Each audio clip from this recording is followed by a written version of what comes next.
தற்போது சென்னையில் நேற்று தீக்குளித்து உயிரிழந்த விக்னேஷின் உடல் பிரேத பரிசோதனை முடிந்து மருத்துவமனையிலிருந்து தற்போது வெளியே கொண்டு வரப்படுகிறது. கூடுதல் விவரங்களை செய்தியாளர் சுப்பிரமணியன் கேட்கலாம். சுப்பிரமணியன், தற்போதைய கள நிலவரம் என்ன?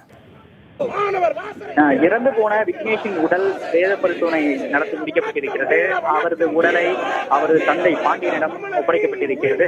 தற்போது நாம் தமிழர் கட்சியினர் விக்னேஷின் சடலத்தின் முன்பு கோஷங்களை எழுப்பிக் கொண்டு அஞ்சலி செலுத்திக் கொண்டிருக்கிறார்கள். இதில் நாம் தமிழர் கட்சியின் ஒருங்கிணைப்பாளர் சீமான் கலந்து கொண்டிருக்கிறார்.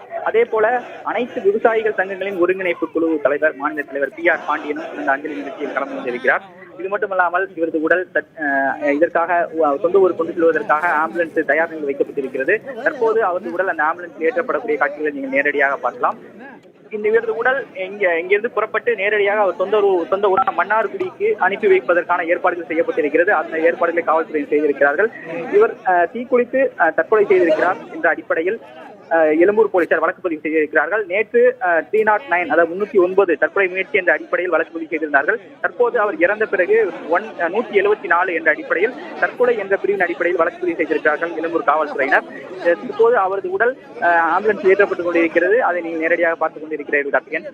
விக்னேஷோடைய பெற்றோர், குடும்பத்தார், உறவினர்கள் யாரேனும் வந்திருக்கிறார்கள்? கண்டிப்பாக கார்த்திகேயன். அவரது சடலத்தை அவரது தந்தை பாண்டியனிடம் காவல்துறையினர் கொடுத்திருக்கிறார்கள். அரை மணி நேரம் இவரது உடல் பிரேத பரிசோதனை செய்யப்பட்டிருக்கிறது. செல்வகுமார் தடய அறிவியல் துறை மருத்துவர் செல்வகுமார் இந்த பிரேத பரிசோதனை செய்திருக்கிறார்.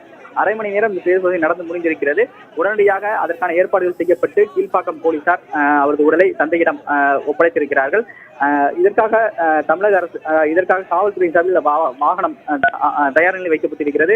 அந்த வாகனத்தின் மூலமாக அவர் மன்னார்குடியில் இருக்கக்கூடிய சொந்த ஊருக்கு அவர் உடல் கொண்டு செல்லப்படுகிறது. அங்கு வைத்து அவரது உடல் அடக்கம் நடைபெறுவதாக இறுதி அஞ்சலிகள் நடைபெறுவதாக சீமான் ஏற்கனவே தெரிவித்திருந்திருக்கிறார். அதற்கான ஏற்பாடுகளும் அந்த ஊரில் தற்போது நாம் தமிழர் கட்சி சார்பில் நடந்து வருவதாக அவர் தெரிவித்திருக்கிறார். இது மட்டுமல்லாமல் இது போன்ற சம்பவங்கள், அதாவது தற்கொலை போராட்டம் என்ற அடிப்படையில் இது போன்ற சம்பவங்களில் யாரும் ஈடுபட வேண்டாம் என்ற ஒரு வேண்டுகோளையும் சீமான் விடுத்திருக்கிறார். விக்னேஷின் கல்வி பின்னணி, பணி பின்னணி, அரசியல் ரீதியான செயல்பாடுகள் குறித்த பின்னணி ஏதேனும் விவரங்கள் இருக்கிறதா? கண்டிப்பாக கார்த்திகேயன். இவர் விக்னேஷ் மன்னார்குடியை சேர்ந்தவர். அவர் தந்தை பேர் பாண்டியன். ஒரு மகள் ஒரு மகன் அவங்களுக்கு இருக்கிறார்கள். விக்னேஷ் சென்னையில் அம்பத்தூரில் உள்ள ஒரு தனியார் நிறுவனத்தில் வேலை பார்த்து வருகிறார். கொரட்டூரில் தங்கியிருந்து வேலை பார்த்து வருகிறார். இது போன்ற போராட்டம் காரணமாக முன்கூட்டியே அவர் தன்னுடைய முகநூலில் பதிவை செய்திருக்கிறார். அதாவது நாம் தமிழர் கட்சி போராட்டத்தில் பேரணியில் நான் கலந்து கொள்ள இருக்கிறேன் என்ற ஒரு பதிவை முன்வைத்திருக்கிறார். தற்கொலை என்ற அடிப்படையும் அந்த வார்த்தைகள் அதில் இடப்பட்டிருக்கிறது அந்த முகநூலில். அதையும் காவல்துறையினர் அவரது முகநூல் பக்கத்தில் இருந்து எடுத்திருக்கிறார்கள். அது மட்டுமல்லாமல் அவருடைய பின்னணி, அது மட்டுமல்லாமல் அவருடைய பழக்க வழக்கம், அது மட்டுமல்லாமல் அவருடைய செயல்பாடுகள் என்ன என்பது குறித்து காவல்துறையினர் அவருடைய தந்தை மற்றும் அவர் நண்பர்களிடம் விசாரணை நடத்தி இருக்கிறார்கள். கார்த்திகேயன், எத்தனை ஆண்டுகளாக அவர் நாம் தமிழர் கட்சியோடு இணைந்து செயல்பட்டு வருகிறார்?